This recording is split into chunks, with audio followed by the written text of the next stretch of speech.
സ്വാഗതം ആശംസിച്ച ഡോക്ടർ അഹമ്മദ് ഷാബിത്ത്, ആദരണീയനായ അധ്യക്ഷൻ ഡോക്ടർ സലീം ചെർപ്പുളശ്ശേരി, അബ്ദുൽ അലി മദനി, ജസീർ അൻസാരി, അബ്ദുൽ ജലീൽ പാലക്കാട്, വേദിയിലുള്ള ബഹുമാന്യരെ, പ്രിയപ്പെട്ട വിദ്യാർത്ഥിനി സുഹൃത്തുക്കളെ, MSM പാലക്കാട് ജില്ലാ കമ്മിറ്റി സംഘടിപ്പിച്ച ഹൈസെക് 2018 എന്ന് പേരിട്ടിട്ടുള്ള ഹയർ സെക്കൻഡറി വിദ്യാർത്ഥികളുടെ സമ്മേളനം ഉദ്ഘാടനം ചെയ്യുന്നതായി ഞാൻ ആദ്യമായി അറിയിക്കുകയാണ്. ഞാൻ ഇതിൻ്റെ സംഘാടകർ എന്നെ ഇതിന് ക്ഷണിച്ചപ്പോൾ തന്നെ ചില ആശങ്കകൾ അവരോട് പങ്കുവച്ചിരുന്നു. മറ്റൊന്നുമല്ല, ഇതുപോലെ ഒരു സമ്മേളനത്തിന് ഉദ്ഘാടനം ചെയ്യാൻ പറ്റിയ ആളാണോ ഞാൻ എന്ന ചോദ്യം ഞാൻ അവരോട് ഉന്നയിച്ചിരുന്നു. ഞാൻ പ്രസംഗിക്കുന്ന കാര്യങ്ങൾ ഇവിടെ വന്നിരിക്കുന്ന കുട്ടികൾക്ക് എത്രത്തോളം സംവേദനം ചെയ്യപ്പെടുന്നതാണ് എന്ന കാര്യത്തിലും എനിക്ക് ആശങ്കയുണ്ട് എന്നവരോട് പറഞ്ഞിരുന്നു. അപ്പം അവരുടെ സ്നേഹപൂർവമായ നിർബന്ധത്തിന് വഴങ്ങിയിട്ടാണ് ആ ആശങ്കകളൊക്കെ ഉണ്ടെങ്കിലും വരാൻ തീരുമാനിച്ചത്. ഞാനിതിനു മുമ്പും പങ്കെടുത്തിട്ടുണ്ട്, MSMന്റെ പരിപാടികളിൽ ധാരാളം പങ്കെടുത്തിട്ടുണ്ട്. പക്ഷേ ഹയർ സെക്കൻഡറി വിദ്യാർത്ഥികളുടെ സമ്മേളനത്തിൽ വരുമ്പോൾ അങ്ങനെ കുട്ടികളുടെ പരിപാടിയിൽ പലപ്പോഴും പങ്കെടുത്തപ്പോൾ എനിക്ക് തോന്നിയിട്ടുള്ള കാര്യം, ചിലപ്പോൾ അത് എൻ്റെ ഒരു പ്രശ്നമായിരിക്കും, പറയുന്ന കാര്യങ്ങൾ കുട്ടികൾക്ക് വേണ്ടത്ര മനസ്സിലാവുന്നുണ്ടോ ഇല്ലേ എന്ന് സംശയം എനിക്ക് തോന്നാറുണ്ട്. ചിലപ്പോൾ മുതിർന്നവരോട് തുടർച്ചയായിട്ട് സംസാരിച്ചിട്ട് അങ്ങനെ സംഭവിച്ചു പോയതാണോ എന്നാണ് എനിക്ക് തോന്നുന്നത്. എന്തായാലും ഞാൻ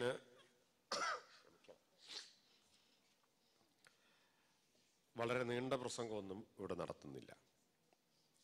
ഹയർ സെക്കൻഡറി എന്ന് പറഞ്ഞാൽ ജീവിതത്തിലൊരു പ്രധാനപ്പെട്ട ഘട്ടമാണ്, വഴിത്തിരിവിൻ്റെ ഘട്ടമാണ്.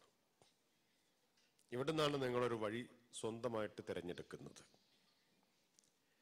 ഒരു വഴി തിരഞ്ഞെടുത്തേ മതിയാവൂ എന്ന ഘട്ടമാണ് ഹയർ സെക്കൻഡറി. നിങ്ങളുടെ ജീവിതത്തിൽ കരിയറിൽ പ്രധാനമാണ് എന്നർത്ഥം. തുടർന്ന് ഏത് കോഴ്സ് പഠിക്കണം നമ്മൾ തീരുമാനിക്കുന്നത് ഏത് ജോലി തിരഞ്ഞെടുക്കണം, ഏത് പാത തിരഞ്ഞെടുക്കണം എന്നതിനെയൊക്കെ ആശ്രയിച്ചാണ്. പലപ്പോഴും ബാഹ്യ സമ്മർദ്ദങ്ങൾക്ക് വിധേയമായിട്ടാണ് നാം നമ്മുടെ കരിയർ തിരഞ്ഞെടുക്കുന്നത്.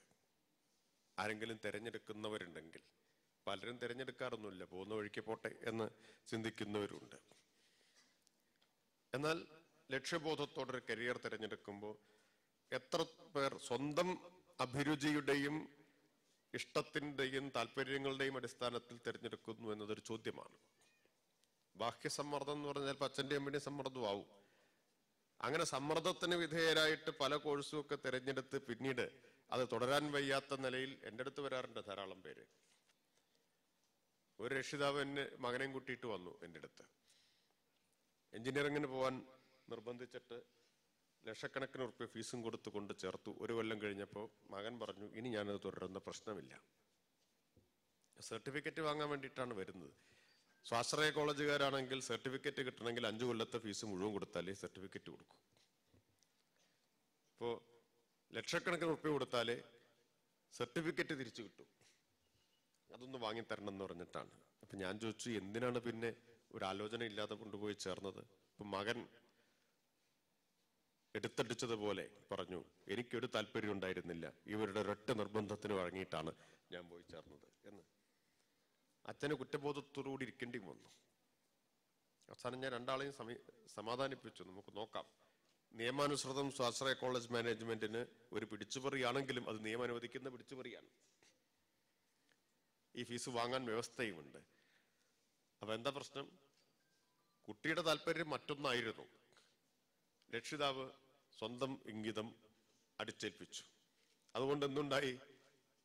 കാശും പോയി, ഈ കുട്ടി അത് തുടരാനും താല്പര്യമില്ലാതെ അത് ഉപേക്ഷിക്കേണ്ടിയും വന്നു. അവസാനം സന്തോഷമുള്ളൊരു കാര്യം, പിന്നീട് അയാളുടെ വഴിക്ക് വിട്ടപ്പോൾ ഇപ്പൊ ഒരു നല്ല നിലയിൽ എത്തി എന്നുള്ളത്. കഴിഞ്ഞ ദിവസം എന്നെ ആ രക്ഷിതാവ് വേറൊരു ആവശ്യത്തിന് വിളിച്ചിരുന്നു. ഇപ്പൊ മകന്റെ കാര്യം അന്വേഷിച്ചപ്പോ ഇപ്പൊ നല്ല നിലയിലാണ്. അപ്പൊ നമ്മുടെ ഒരു ധാരണ മക്കൾക്കാണെങ്കിലും ഉചിതമായത് ഏത് എന്ന് അവർക്കറിയില്ല, നമുക്കേ അറിയുമെന്നാണ് ധാരണ. രക്ഷിതാക്കളുടെ ധാരണ അതാണ്. അവർക്ക് വേണ്ട വഴി നമ്മൾ പറഞ്ഞു കൊടുക്കും, നിശ്ചയിച്ചു കൊടുക്കും. അത് പലപ്പോഴും ഇതുപോലുള്ള വലിയ പ്രതിസന്ധികളിലാണ് എത്തിച്ചേരുന്നത്. ഇതൊരു കേസല്ല, അനേകം കേസുകൾ എനിക്ക് നേരിട്ടറിയാവുന്നതാണ്. അനേകം കേസുകൾ സമ്മർദ്ദം ചെലുത്തി, നിർബന്ധം ചെലുത്തിയൊക്കെ ഏതെങ്കിലും കോഴ്സ് തിരഞ്ഞെടുക്കാൻ പറയും, പിന്നീട് അത് ഉപേക്ഷിക്കും. അപ്പൊ ഏറ്റവും പ്രധാനപ്പെട്ട പ്രശ്നം സ്വന്തം അഭിരുചിയും സ്വന്തം അഭിപ്രായവും സ്വന്തം ഇഷ്ടവും ഇക്കാര്യത്തിൽ കുട്ടികൾക്ക് ഉണ്ടാവുക എന്നുള്ളത് തന്നെയാണ്. കാരണം അവരാണ് പഠിക്കേണ്ടത്, അവരാണ് അവരുടെ വഴി തിരഞ്ഞെടുക്കേണ്ടത്. അത് പ്രധാനപ്പെട്ട കാര്യമാണ്. നേരത്തെ സ്വാഗത പ്രസംഗത്തിൽ പറഞ്ഞതുപോലെ തന്നെ എനിക്ക് വലിയ അത്ഭുതം തോന്നി. ഞാൻ എല്ലായിടത്തും പറയുന്നൊരു ഉദാഹരണമാണ് ഈ ന്യൂട്ടന്റെ. അത് തന്നെ ഇവിടെയും പറയുകയുണ്ടായി എന്നത്. എന്താണ് അറിവ് എന്ന് പറഞ്ഞാൽ? വിദ്യാഭ്യാസത്തിന്റെ ലക്ഷ്യം അറിവിന്റെ ഉൽപാദനവും അറിവിന്റെ വ്യാപനവുമാണ്. പക്ഷെ അറിവ് ഏറ്റവും തെറ്റിദ്ധരിക്കപ്പെട്ടിട്ടുള്ള ഒരു കാര്യമാണ് ഇന്ന്. എന്താണ് അറിവ്? പലരും അറിവ് എന്ന് ധരിക്കുന്നത് വിവരമാണ്. സാമാന്യമായിട്ട് നമ്മൾ അങ്ങനെ വരും, നല്ല വിവരമുള്ള ആളാട്ടോ എന്ന് പറഞ്ഞാൽ നല്ല അറിവുള്ള ആളാണെന്നാണ് ധരിക്കുന്നത്. പക്ഷെ സൂക്ഷ്മമായ അർത്ഥത്തിൽ അറിവും വിവരവും രണ്ടും രണ്ടാണ്. ഒന്ന് ഇൻഫർമേഷനാണ്, മറ്റൊന്ന് നോളജാണ്. ഒരർത്ഥത്തിൽ നമ്മുടെ സമൂഹം അറിവിന്റെ ആധിക്യമുള്ളൊരു സമൂഹമാണ്. ഇൻഫർമേഷൻ ധാരാളമുണ്ട്, അറിവിന്റെ ആധിക്യമുണ്ട്. പക്ഷെ അറിവ് അവബോധവും തിരിച്ചറിവുമായിട്ട് മാറുമ്പോഴാണ്, അല്ല, വിവരം ഒരു അവബോധത്തിലേക്കും തിരിച്ചറിവിലേക്കും നയിക്കുമ്പോഴാണ് അത് അറിവായിട്ട് മാറുന്നത്. അല്ലാണ്ട് വിവരം തന്നെ അറിവല്ല. പ്രധാനപ്പെട്ടൊരു വ്യത്യാസം പലരും സാമാന്യമായിട്ട് പറയുമ്പോൾ നമ്മൾ ഇങ്ങനെ പറയാറുണ്ട്, അവന് നല്ല വിവരമുണ്ട് എന്നൊക്കെ പറയാറുണ്ട്. ഇൻഫർമേഷൻ എന്ന ഇംഗ്ലീഷ് വാക്കും നോളജ് എന്ന ഇംഗ്ലീഷ് വാക്കും രണ്ടാണ്. ഇന്ന് ഇൻഫർമേഷൻ സുലഭമാണ് നമുക്കിടയിൽ. ഇൻഫർമേഷൻ ശേഖരിക്കുക, ഗ്യാദർ ചെയ്യുക എന്നത് പണ്ടത്തേതുപോലുള്ള ദുഷ്കരമായിട്ടുള്ള കാര്യമില്ല. ഇപ്പൊ ഞാൻ ഇന്റർനെറ്റ് യുഗത്തിൽ പഠിച്ചൊരു ആളല്ല. എന്റെ വിദ്യാഭ്യാസം കഴിയുമ്പോഴേക്കാണ് ഇന്റർനെറ്റ് വ്യാപകമായിട്ട് വരുന്നത്. അതുകൊണ്ട് ഞങ്ങളുടെ തലമുറയെ സംബന്ധിച്ചിടത്തോളം വേണമെങ്കിൽ പറയാം ഗൂഗിൾ തലമുറയല്ല എന്ന്. ഞങ്ങളുടെ തലമുറയെ സംബന്ധിച്ചിടത്തോളം വിവരശേഖരണം തന്നെ വലിയ അധ്വാനമായിരുന്നു. കുറെ പുസ്തകം വായിച്ചാലാണ് വിവരങ്ങൾ നമുക്ക് സമാഹരിക്കാനും ശേഖരിക്കാനും പറ്റുക. വിവരങ്ങൾ നമുക്ക് സൂക്ഷിച്ചു വെക്കണം. ഇന്നത്തെ കാലത്തിന്റെ ഒരു പ്രത്യേകത എന്താണെന്ന് വെച്ചാൽ വിവരം ശേഖരിക്കുക എന്നത് അനായാസമാണ്. രണ്ടാമത്തെ കാര്യം, വിവരം സ്വന്തം തലച്ചോറിൽ സൂക്ഷിച്ചു വെക്കേണ്ട കാര്യമില്ല എന്നുള്ളതാണ്. സ്വന്തം തലച്ചോറിൽ സൂക്ഷിച്ചു വെക്കേണ്ട കാര്യമില്ല. ഇപ്പോ എന്താ ഗൂഗിൾ ജനറേഷന്റെ പ്രത്യേകത? എവറസ്റ്റ് കൊടുമുടിയുടെ ഉയരം എത്ര? ഞാനൊക്കെ എത്രയോ ക്വിസ് മത്സരത്തിൽ പോയിട്ട് എഴുതിയിട്ടുള്ളതാണ്. എവറസ്റ്റ് കൊടുമുടിയുടെ ഉയരം എത്ര? ഇന്നത്തെ ഏതെങ്കിലും കുട്ടിയോട് ചോദിച്ചാൽ ആലോചിച്ചിട്ട് പറയില്ല, ഒറ്റ മിനിറ്റ് കേട്ടോ, ഗൂഗിൾ ചെയ്തു, എന്നിട്ട് 8848 മീറ്റർ എന്ന് പറയും. എന്ന് പറഞ്ഞാൽ ഈ വിവരം നമ്മൾ സൂക്ഷിച്ചു വെക്കേണ്ട കാര്യമില്ല. എവറസ്റ്റ് ആദ്യം കീഴടക്കിയതാര്, അല്ലെങ്കിൽ ചന്ദ്രനിൽ ആദ്യം കാലുകുത്തിയതാര്? നമ്മൾ ഇപ്പൊ പറഞ്ഞുതരാം, ഗൂഗിൾ ചെയ്തിട്ട് പറഞ്ഞുതരാം.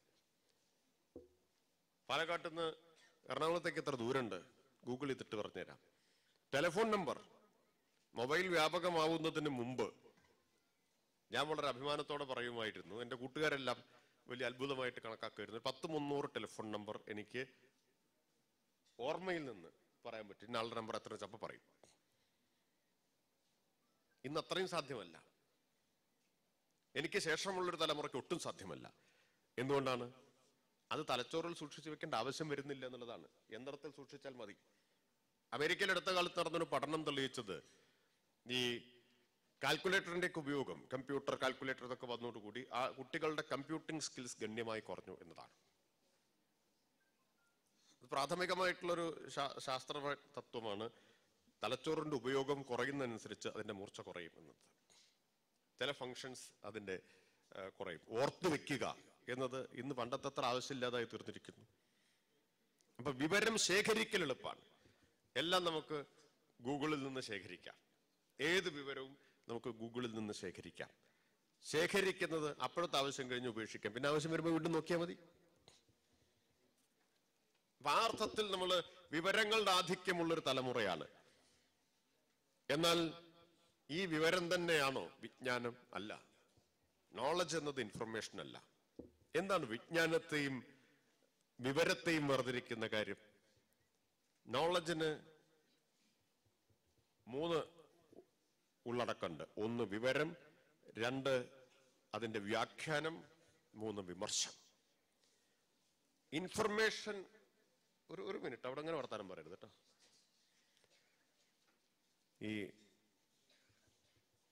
എനിക്ക് ഇങ്ങനെയൊക്കെ ചില പ്രശ്നമുണ്ട്. ഈ ആളുകള് പ്രസംഗത്തിന് ചിലർ ധരിക്കുന്നതെന്ന് വെച്ചാൽ ഒരു മൈക്ക് ഉണ്ടായി വെച്ചു കൊടുത്തിട്ടില്ലേ പിന്നെ പ്രശ്നമില്ലല്ലോ എന്നാണ്. മൈക്ക് മാത്രം ഉണ്ടായാൽ പ്രസംഗിക്കാൻ പറ്റില്ല. കോൺസെൻട്രേഷൻ പ്രധാനമാണ്. ക്രിക്കറ്റിൽ ബാറ്റ് ചെയ്യുമ്പോൾ, ക്രിക്കറ്റ് എല്ലാവർക്കും അറിയായിരിക്കും ഞാൻ വിചാരിക്കുന്നു, ബൗളറുടെ പിന്നിൽ ഒരു സൈഡ് സ്ക്രീൻ ഉണ്ടാവും. ആ സൈഡ് സ്ക്രീൻ പന്തിന്റെ നിറം എന്താണോ അതിന്റെ വിപരീത നിറത്തിലുള്ളതായിരിക്കും സൈഡ് സ്ക്രീൻ. കോൺട്രാസ്റ്റിംഗ് കളർ ആയിരിക്കും. ഇപ്പൊ വെള്ള പന്താണ് ഉപയോഗിക്കുന്നെങ്കിൽ ബ്ലാക്ക് ആയിരിക്കും സൈഡ് സ്ക്രീൻ. ശ്രദ്ധിച്ചിട്ടുണ്ടോ? എന്തായാലും മിണ്ടാത്ത ഇല്ലേ? ക്രിക്കറ്റേ കാണാത്തവരാണ് ഇത്തിരിക്കുന്ന ആൾക്കാരൊക്കെ. ശ്രദ്ധിച്ചിട്ടുണ്ടോ? ഇല്ല, ഇതുവരെ ശ്രദ്ധിച്ചിട്ടില്ല. എന്നാ ശ്രദ്ധിച്ചു നോക്കുന്നല്ല. വൈറ്റ് ആണ് ബോളെങ്കിൽ ബ്ലാക്ക് ആയിരിക്കും സൈഡ് സ്ക്രീൻ. ചെറിയ ബോളാണ് ഉപയോഗിക്കുന്നെങ്കിൽ സൈഡ് സ്ക്രീൻ ഏതായിരിക്കും? നിങ്ങളുടെ ഒരു പങ്കാളിത്തം ഉണ്ടാവും എന്ന് അറിയട്ടെ, അതിനുവേണ്ടി ചോദിക്കണം. ഏതായിരിക്കും? ചുവന്ന ബോളാണ് ഉപയോഗിക്കുന്നെങ്കിൽ സൈഡ് സ്ക്രീൻ ഏതായിരിക്കും? വൈറ്റ് ആയിരിക്കും. എന്തിനാണെന്നറിയാമോ? ബോളിൽ ബാറ്റ്സ്മാനെ കോൺസെൻട്രേറ്റ് ചെയ്യാൻ വേണ്ടിയിട്ടാണ്. ബാറ്റ്സ്മാൻ ഏത് ബൗളറാണെന്നൊന്നും നോക്കുന്നില്ല. അയാളുടെ മുഖത്തേക്കേ അല്ല നോക്കുന്നത്. നമ്മൾ വിചാരിക്കുന്നത് എന്താണെന്ന് വെച്ചാൽ ബൗളറുടെ മുഖത്തേക്കായിരിക്കും. അല്ല, ബാറ്റ്സ്മാൻ ഒരൊറ്റ കാര്യത്തിലേക്ക് ശ്രദ്ധ കേന്ദ്രീകരിക്കുന്നുള്ളൂ. എന്തിനാണെന്നറിയോ? ഈ പന്തിലാണ്. പന്തിൽ ശ്രദ്ധ കേന്ദ്രീകരിക്കാൻ വേണ്ടിയാണ്, പന്ത് തെളിഞ്ഞു കാണാൻ വേണ്ടിയാണ് അതിന്റെ നേർ വിപരീതമുള്ള കളർ ബാക്ക് ഡ്രോപ്പ് ആയിട്ട് അല്ലെങ്കിൽ സൈഡ് സ്ക്രീൻ ആയിട്ട് വെക്കുന്നത്. അപ്പോൾ കോൺസെൻട്രേഷൻ ഇതിലായിരിക്കും. അതുപോലെ ഞാൻ മൈക്കിലെ ശ്രദ്ധിക്കുന്നില്ല, ആളുകളുടെ മുഖത്താണ് ശ്രദ്ധിക്കുന്നത്. മുഖം നോക്കാതെ പ്രസംഗിച്ചാലൊരു കുഴപ്പം എന്താണെന്നറിയോ? സാധാരണ പറയില്ല മുഖം നോക്കാതെ പറയാന്ന്. മുഖം നോക്കാതെ പ്രസംഗിച്ചാൽ നിങ്ങൾ കുടുങ്ങും. കാരണം നിങ്ങളുടെ മുഖത്ത് വരുന്ന മടുപ്പും തിരിച്ചറിയാൻ പറ്റാതെ വരും. അപ്പൊ ഒരു നിർത്തുകയല്ലേ, പറയാനുള്ളതൊക്കെ പറഞ്ഞിട്ടേ പോകും. ഈ മുഖം നോക്കുമ്പോഴാണ് മുഖത്ത് വളരെ നിർവികാരരല്ലാത്ത ആളുകളാണെങ്കിൽ നമുക്ക് മനസ്സിലാക്കാൻ പറ്റും ഈ പ്രസംഗം ഉൾക്കൊള്ളുന്നുണ്ടോ, ഇനി പ്രസംഗിക്കണോ തുറന്ന്, അതോ വേണ്ടേ എന്നൊക്കെ നമുക്ക് മനസ്സിലാക്കാൻ പറ്റും. വർഷങ്ങളായിട്ട് ഈ ജോലി നടത്തുന്ന ഒരാളെന്ന് എനിക്ക് അത് എളുപ്പത്തിൽ മനസ്സിലാക്കാൻ പറ്റും. തീരെ പിടിതരാത്ത സദസ്സുകൾ വളരെ അപൂർവമായിട്ടേ ഉണ്ടായിട്ടുള്ളൂ. ബാക്കി സദസ്സ് നമുക്ക് മനസ്സിലാക്കാൻ പറ്റും. അപ്പൊ പറഞ്ഞു വന്നത് എന്താണ് വിജ്ഞാനം എന്നാണ്. വിജ്ഞാനത്തിന് 3 ഘടകങ്ങളാണുള്ളത്.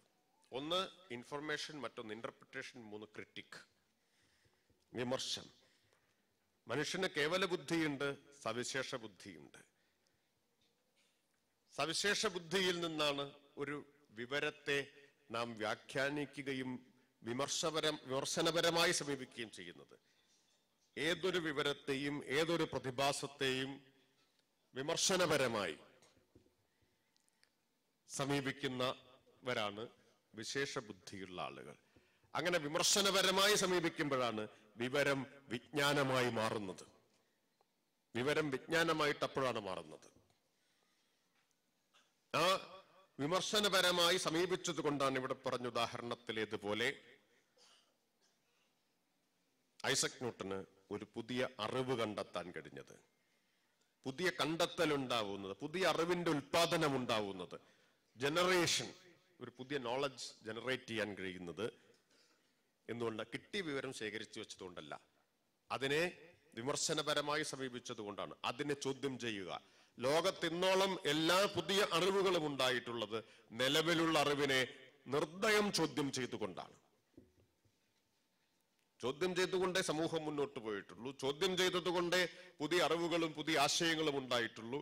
ആ പുതിയ ആശയങ്ങൾ ഭൗതിക ശക്തിയായി തീർന്നപ്പോഴാണ് സമൂഹം മാറിയിട്ടുള്ളത്. ഇപ്പൊ പലരും പറഞ്ഞിട്ടുണ്ടാവും, ഇയാള് പറഞ്ഞത് ശരിയാണ്, എന്തൊക്കെയോ പറയുന്നുണ്ടൊന്നും മനസ്സിലാവുന്നില്ല എന്ന് വിചാരിക്കുന്നുണ്ടാവും. ഏറ്റവും ചുരുങ്ങിയത് ഇത് മനസ്സിലായിട്ടുണ്ടാവുന്നതാണ് ഞാൻ വിചാരിക്കുന്നത്. അറിവ്, പുതിയ അറിവിന്റെ ഉൽപാദനം ഉണ്ടാവുന്നത് നിലവിലുള്ള അറിവിനെ, നിലവിലുള്ള പ്രതിഭാസത്തെ, വിവരത്തെ ഒക്കെ വിമർശനപരമായി സമീപിക്കുമ്പോഴാണ്, നിലവിലുള്ളതിനെ ചോദ്യം ചെയ്യുമ്പോഴാണ് പുതുതുണ്ടാവുന്നത്. അതുവരെയുള്ള ധാരണ എന്തായിരുന്നു? ഇത് താഴത്തേക്ക് വീഴും, അത് വിധിപ്രകാരമുള്ളതാണ് എന്നായിരുന്നു ധാരണ. ആപ്പിൾ ഞെട്ടി പൊട്ടിയാൽ താഴത്തേക്ക് വീഴും, അതിനിപ്പോ ഇത്ര ആലോചിക്കാൻ എന്തിരിക്കുന്നു? അന്നത്തെ നാട്ടുനടപ്പ് അത് ആലോചിക്കാതിരിക്കുക എന്നുള്ളതായിരുന്നു, വേണമെങ്കിൽ ആചാരം എന്ന് പറയാം. ന്യൂട്ടൺ ആ നാട്ടുനടപ്പ് ലംഘിച്ചു. അദ്ദേഹം ആലോചിച്ചു, ഇതെന്തിനു താഴത്തേക്ക് വീഴുന്നത്? പല സാധ്യതകളും ന്യൂട്ടൺ ആലോചിച്ചു. എന്തുകൊണ്ട് ഇത് അവിടെ തന്നെ നിന്നില്ല? ഞെട്ടിപ്പൊട്ടിയാൽ അവിടെ നിൽക്കാമല്ലോ, എന്തുകൊണ്ട് നിന്നില്ല? അല്ലെങ്കിൽ എന്തുകൊണ്ട് താഴേക്ക് വന്നു, മുകളിലേക്ക് എന്തുകൊണ്ട് പോയില്ല? ആ ചോദ്യങ്ങളിൽ നിന്ന് എന്തുകൊണ്ട് എന്ന ഒരു പ്രതിഭാസത്തെ നിരന്തരം ചോദ്യം ചെയ്തതിൽ നിന്നാണ് ഭൂഗുരുത്വാകർഷണ സിദ്ധാന്തം, തിയറി ഓഫ് ഗ്രാവിറ്റി, ന്യൂട്ടൺ കണ്ടുപിടിച്ചത്. അതവിടെ പറഞ്ഞത്.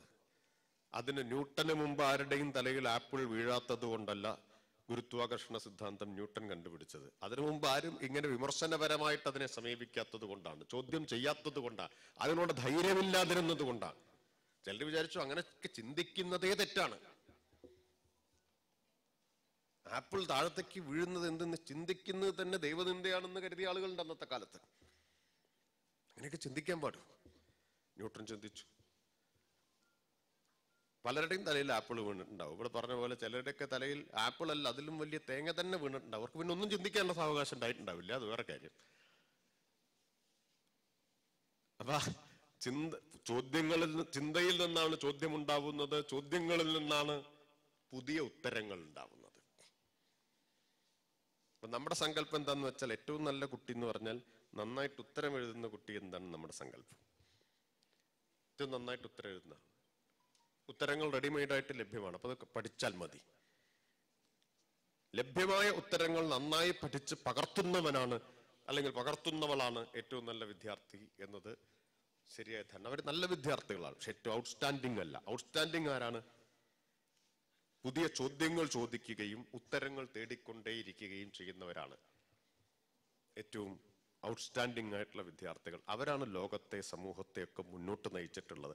അവർക്ക് വലിയ വിലയൊക്കെ പലർക്കും കൊടുക്കേണ്ടി വന്നിട്ടുണ്ട്.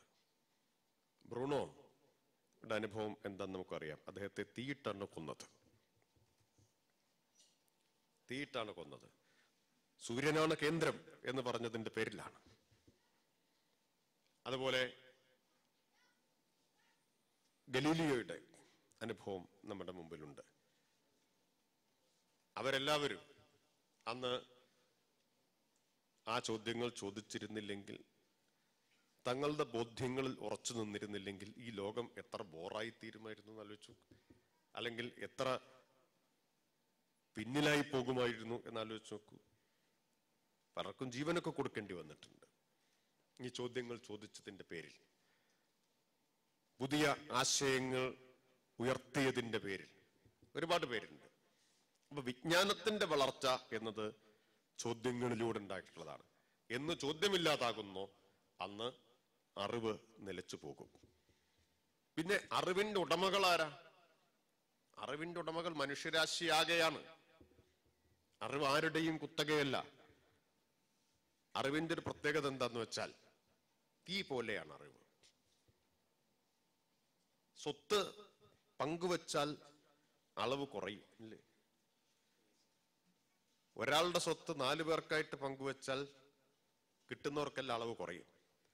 തീ പങ്കുവച്ചാൽ അളവ് കുറയുന്നുണ്ട്. ഒരു തിരിയിൽ നിന്ന് മറ്റൊന്നിലേക്ക് പകർന്നാൽ അളവ് കുറയുന്നില്ല, പെരുകുക ചെയ്യുന്നത്. അറിവിന്റെ പ്രത്യേകത അതാണ്. അറിവ് പങ്കുവെക്കുന്നത് കൊണ്ട്, അറിവ് സമൂഹത്തിലാകെ വ്യാപിക്കുന്നത് കൊണ്ട് അളവ് കുറയാത്തൊന്നേ ഉള്ളൂ, അത് അറിവാണ്. പങ്കുവെക്കും തോറും അളവ് പെരുകുന്ന ഒന്നേ ഉള്ളൂ, അത് അറിവാണ്. സ്വത്ത് നേരെ മറിച്ചാണ്. പങ്കുവെക്കുന്നോറും കുറയുക ചെയ്യുക. അതുകൊണ്ടാണ് പങ്കുവെക്കാൻ എല്ലാവർക്കും മടി. കുന്നുകൂട്ടി വെക്കാനുള്ള താല്പര്യം അതുകൊണ്ടാണ്. അപ്പോ അറിവിന്റെയും പുതിയ ആശയങ്ങളുടെയും വളർച്ച ഇതിൽ നിന്നാണ്. ഡാർവിൻ അങ്ങനെയാണ് പുതിയ അറിവും പുതിയ ആശയവും ലോകത്തെ കീഴ്മേൽ മറിച്ചൊരു കണ്ടുപിടുത്താണ് ഡാർവിൻ്റെത് പരിണാമ സിദ്ധാന്തം എന്നത്. മനുഷ്യരാശിയുടെ ഗതിക്രമങ്ങളെ കീഴ്മേൽ മറിച്ചതാണ്. വലിയ എതിർപ്പ് ഡാർവിന് നേരിടേണ്ടി വന്നിട്ടുണ്ട്. അമേരിക്കയിൽ പോലും കുറെ വർഷങ്ങളോളം ഡാർവിന്റെ തിയറി അത് സ്കൂൾ പാഠ്യപദ്ധതിയിൽ ഉൾപ്പെടുത്തിയിരുന്നില്ല. പിന്നീടാണത് അംഗീകരിക്കാൻ നിർബന്ധിതമായത്. അപ്പൊ അതുകൊണ്ട് ഇവിടെ സ്വാഗത പ്രസംഗത്തിൽ പറഞ്ഞത് വളരെ പ്രസക്തമാണ്. സംശയം ഉണ്ടാവുക എന്ന് പറഞ്ഞാൽ സംശയം രണ്ടർത്ഥത്തിലുള്ള സംശയമാണ്. നിഷേധാത്മകമാണ്, എല്ലാവരെയും സംശയത്തോടെ കാണും, അതല്ല. ന്യായമായ സംശയങ്ങൾ ഉണ്ടാവുക, ചോദ്യങ്ങൾ ഉണ്ടാവുക, എല്ലാത്തിനെയും ചോദ്യം ചെയ്യാതെ ഒന്നിനെയും സ്വീകരിക്കാതിരിക്കുക, അതാണ് വിമർശന ബുദ്ധി. ഇന്ന് ഏറ്റവും വലിയ എതിർപ്പ് നേരിടുന്നത് ഈ വിമർശന ബുദ്ധിയുമാണ്. എല്ലാം അനുസരിക്കുന്നവരാണ്, എല്ലാത്തെയും ചോദ്യം ചെയ്യാതെ വിഴുങ്ങുന്നവരാണ് ഇന്ന് ആവശ്യമായിട്ടുള്ളത് പലർക്കും. പക്ഷേ ഇവിടെ പറഞ്ഞതുപോലെ ചോദ്യം ചെയ്യാതെ ഒന്നിനെയും സ്വീകരിക്കാതിരിക്കുക, ഒരു വിവരത്തെയും ഒരു പ്രതിഭാസത്തെയും ഒരാശയത്തെയും ചോദ്യം ചെയ്യാതെ സ്വീകരിക്കാതിരിക്കുക എന്നതാണ് പ്രധാനപ്പെട്ട ഒരു കാര്യം. അങ്ങനെ സ്വീകരിക്കാതിരിക്കുമ്പോഴാണ് പുതിയ ആശയങ്ങൾ, പുതിയ ഉത്തരങ്ങളൊക്കെ ഉണ്ടാവുന്നത്. എല്ലാം വിഴുങ്ങിക്കഴിഞ്ഞാൽ പിന്നെ പുതുതായിട്ടൊന്നും ഉണ്ടാകുന്നില്ല. അതുകൊണ്ട് അങ്ങനെയുള്ളൊരു തലമുറയായി, അല്ലാതെ വെറും ഗൂഗിൾ ജനറേഷനായിട്ട് ചുരുങ്ങാതെ, വിവരം ഗൂഗിളിൽ നിന്ന് തപ്പിയെടുത്ത് ഉപയോഗിച്ചു കഴിഞ്ഞാൽ ഉപേക്ഷിക്കുന്ന ഒരു ജനറേഷനായിട്ട് ചുരുങ്ങാതെ, പുതിയ ആശയങ്ങളിലേക്ക്, പുതിയ ചോദ്യങ്ങളിലേക്ക്, പുതിയ ഉത്തരങ്ങളിലേക്ക് നിരന്തരം അന്വേഷണം നടത്തുന്ന ഒരു തലമുറയായിട്ട് നിങ്ങൾ മാറട്ടെ എന്നാണ് എനിക്ക് ആശംസിക്കാനുള്ളത്. ഭരണഘടന ഇപ്പോ പലരും അസൗകര്യമായിട്ട് കാണുന്ന ഒരു സാധനമാണ്. ഭരണഘടനയുടെ മൗലിക അവകാശങ്ങളെ കുറിച്ച് പലരും പറയാറുണ്ട്. ഭരണഘടനയുടെ 4-ാം അധ്യായം മൗലിക കടമകളെ കുറിച്ചുള്ളതാണ്, ഫണ്ടമെന്റൽ ഡ്യൂട്ടീസ് ആണ്. ആ 4-ാം അധ്യായത്തിൽ 51K ഒന്ന് നോക്കുന്നത് നല്ലതാണ്. 51K പറയുന്നത് എന്താണെന്നറിയോ? ശാസ്ത്രചിന്ത, ശാസ്ത്ര അവബോധം, മാനവികത, അന്വേഷണത്വര, ഇത്ര കാര്യങ്ങൾ വളർത്തുക എന്നത് ഒരു ഇന്ത്യൻ പൗരന്റെ മൗലിക കടമകളിൽ ഒന്നാണ് എന്നാണ്. മൗലിക അവകാശങ്ങളെ കുറിച്ച് പറയുന്നതോടൊപ്പം മൗലിക കടമകളെ കുറിച്ചും ഓർമ്മിപ്പിക്കേണ്ട ഒരു കാലമാണിത്. ഭരണഘടന തന്നെ വലിയ അസൗകര്യമാണ് എന്ന് ഇപ്പൊ അടുത്ത കാലത്തായിട്ട് നമ്മൾ പലരും പറയുന്നത് കേട്ടുകൊണ്ടിരിക്കുകയാണ്. ഇത് കത്തിക്കണം എന്നാണ് അടുത്ത കാലത്ത് കേട്ട ഒന്ന്. ഈ നവംബർ 26, ഇന്നിപ്പോ നവംബർ 20-ആണ്. 26-നൊരു പ്രത്യേകതയുണ്ട്. 26-ന്റെ പ്രത്യേകത, ഭരണഘടനാ നിർമ്മാണ അസംബ്ലി ഭരണഘടന അംഗീകരിച്ച ദിവസം നവംബർ 26-ആണ്. നിലവിൽ വന്നതാണ് ജനുവരി 26. അതുകൊണ്ടാണ് റിപ്പബ്ലിക് ദിനമായിട്ട് ജനുവരി 26 ആചരിക്കുന്നത്. ഭരണഘടനാ അസംബ്ലിയിൽ 2 വർഷത്തെ സംവാദങ്ങൾക്കൊടുവിലാണ് ഭരണഘടന അംഗീകരിക്കുന്നത്.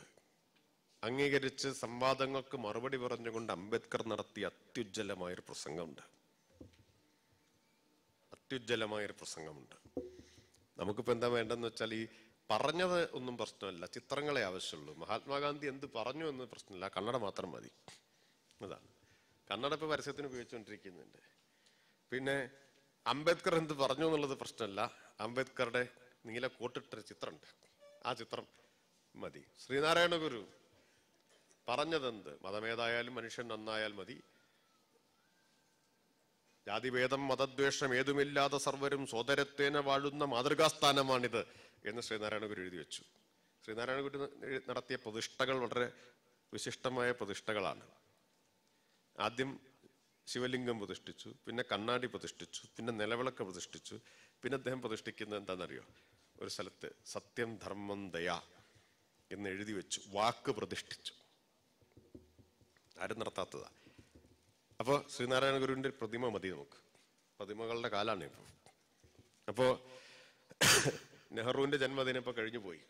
ഞാൻ ഈ ബക്രാൻ അങ്കിൾ സ്കൂളിൽ പഠിച്ചിട്ടുള്ളൊരു വിദ്യാർത്ഥിയാണ്. ഞാനൊക്കെ സ്കൂളിൽ പഠിക്കുമ്പോൾ ഒരു പാട്ടുണ്ട്, ബക്രാൻ അങ്കൽ. ഇപ്പൊ അടുത്ത കാലത്താണ് അവിടെ നേരിട്ട് പോയത്. പോകുന്നത് വരെ എൻ്റെ ധാരണ ബക്ര ഞങ്ങൾ ഒറ്റണക്കെട്ടാണെന്നാണ്. അവിടെ ചെന്നപ്പോഴാണ് മനസ്സിലായത് ബക്കർ 1 മറ്റേ ബക്കറവേ ഞങ്ങൾ റേ എന്ന് പിന്നെയാണ് മനസ്സിലായില്ലേ? രണ്ടും രണ്ട് സ്ഥലത്താണ്. പക്ഷെ ഓർമ്മിക്കേണ്ട ഒരു കാര്യം എന്താണെന്ന് വെച്ചാൽ, നെഹ്റുവിനോട് ഒരുപാട് കാര്യങ്ങളിൽ വിയോജിപ്പൊക്കെ ഉള്ള ആളാണ് ഞാൻ. നിങ്ങളുടെ ഭാഷയിൽ പറഞ്ഞാൽ നെഹ്റുവിന്റെ കട്ട ഫാൻ അല്ല, അതല്ല. വിമർശനപരമായിട്ട് നെഹ്റുവിനെ ആദരിക്കുന്ന ഒരാളാണ്. വിമർശനമുണ്ട്, വിയോജിപ്പുണ്ട്, എന്നാൽ ആദരവിനൊട്ടും കുറവില്ല. നെഹ്റു വലിയ സംഭാവനകൾ ആധുനിക ഇന്ത്യക്ക് നൽകിയിട്ടുണ്ട്. ബക്ര ഉദ്ഘാടനം ചെയ്തുകൊണ്ട് നെഹ്റു പറഞ്ഞത് this is the temple of modern India എന്നാണ്. ആധുനിക ഇന്ത്യയുടെ ക്ഷേത്രം ഇതാണ് എന്നാണ് പറഞ്ഞത്. അവിടെ അദ്ദേഹത്തിൻ്റെ ഒരു പ്രതിമയുണ്ട്. പ്രതിമ എന്നൊക്കെ പറയുമ്പോൾ ഇപ്പം നമുക്കൊരു സങ്കല്പമുണ്ട്, അതുപോലെ ഒന്നുള്ളതല്ല, ഒരു സാധാരണ പ്രതിമ. നിങ്ങളുടെ പ്രതിമയുടെ സങ്കല്പം മാറുന്ന ഒരു കാലമാണുള്ളത്. അതുകൊണ്ടൊരു സാധാരണ പ്രതിമയുണ്ട് അവിടെ. നെഹ്റുവാണ് ആദ്യത്തെ ബക്കറ്റിൽ സിമെന്റ് നിറച്ച് കൊടുക്കുന്നത് അതിൻ്റെ പണിക്ക്.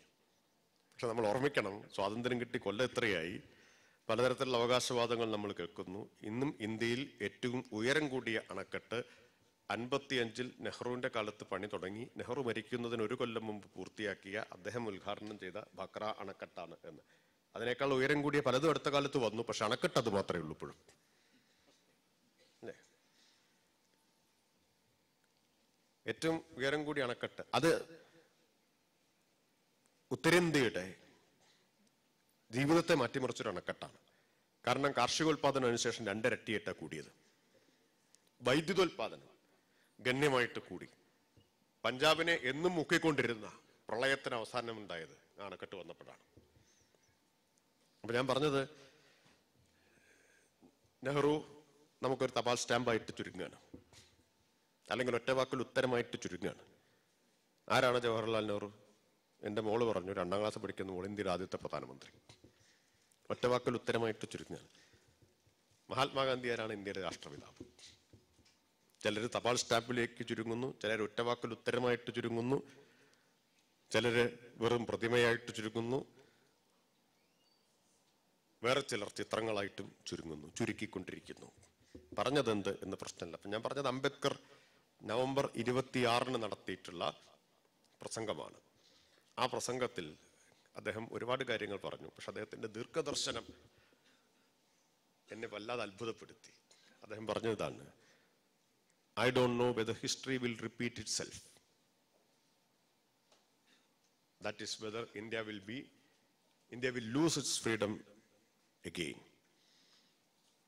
The answer lies in the fact whether we will place creed before the country or the country before the creed. India ചരിത്രം ആവർത്തിക്കുമോ? ഇന്ത്യക്ക് ഒരിക്കൽ കൂടി സ്വാതന്ത്ര്യം നഷ്ടമാകുമോ? എനിക്കറിഞ്ഞുകൂടാ. പക്ഷെ അതിനുള്ള ഉത്തരം കിടക്കുന്നത് മതത്തിന് മുകളിൽ രാജ്യത്തെ പ്രതിഷ്ഠിക്കുമോ അതോ രാജ്യത്തിന് മുകളിൽ മതത്തെ പ്രതിഷ്ഠിക്കുമോ എന്നതിലാണ് അതിൻ്റെ ഉത്തരം കിടക്കുന്നത് എന്നതാണ്. എന്ന് പറഞ്ഞാന്നറിയോ, 1949 നവംബർ 26-ന് ഇന്ത്യൻ ഭരണഘടന എന്ന മഹത്തായ ഗ്രന്ഥത്തിന്റെ ചർച്ച, അത് സംബന്ധിച്ച് ഭരണഘടനാ നിർമ്മാണ അസംബ്ലിയിൽ നടന്ന ചർച്ച ഉപസംഹരിച്ചുകൊണ്ടുള്ള അതിഗംഭീരമായ പ്രസംഗത്തിൽ അംബേദ്കർ പറഞ്ഞ കാര്യമാണ്. ഇന്നും നമ്മുടെ മുമ്പിലുള്ള പ്രശ്നം, അല്ലെങ്കിൽ അംബേദ്കർ പറഞ്ഞ അതേ ചോദ്യമാണ് ഇപ്പോഴും അവശേഷിക്കുന്നത്.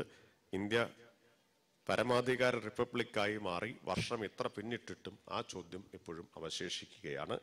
അത്തരത്തിലുള്ള ധാരാളം ചോദ്യങ്ങൾ നിങ്ങളെ അലോസരപ്പെടുത്തിക്കൊണ്ടിരിക്കട്ടെ എന്ന് പറഞ്ഞുകൊണ്ട് ഞാൻ നിർത്തുന്നു. അഭിവാദ്യങ്ങൾ.